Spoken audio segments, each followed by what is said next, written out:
સુરત રાંદેર વિસ્તારમાં સરકારી વકીલ પુત્ર પર હુમલો કરી લૂંટી લેવાના કેસમાં મુખ્ય આરોપી બિપિન મારુની ધરપકડ કરી જાહેરમાં સરઘસ કાઢી માફી માંગી હતી।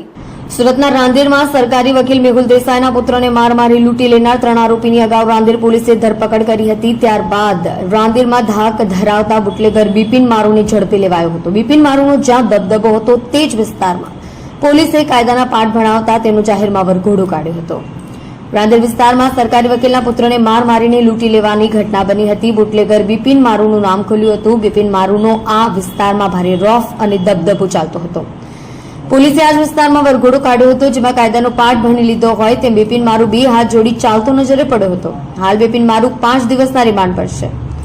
શહેરના રાંદેર રોડ ખાતે રહેતા અને ડિસ્ટ્રિક્ટ કોર્ટમાં સરકારી વકીલ તરીકે ફરજ બજાવનાર મેહુલ દેસાઈના પુત્ર પૃથ્વીરાજ પિતા માટે દવા લેવા નીકળ્યો હતો। દરમિયાન રામનગરની તરફ આવેલા ભિક્ષુ ગૃહ પાસે કેટલાક અસામાજિક તત્વોએ કારને આંતરી પૃથ્વીરાજને બહાર કાઢી માર મારી હાફ પેન્ટ પણ ફાડી નાખી હતી। એટલું જ નહીં, આરોપીઓએ તેનો વિડીયો પણ ઉતાર્યો હતો।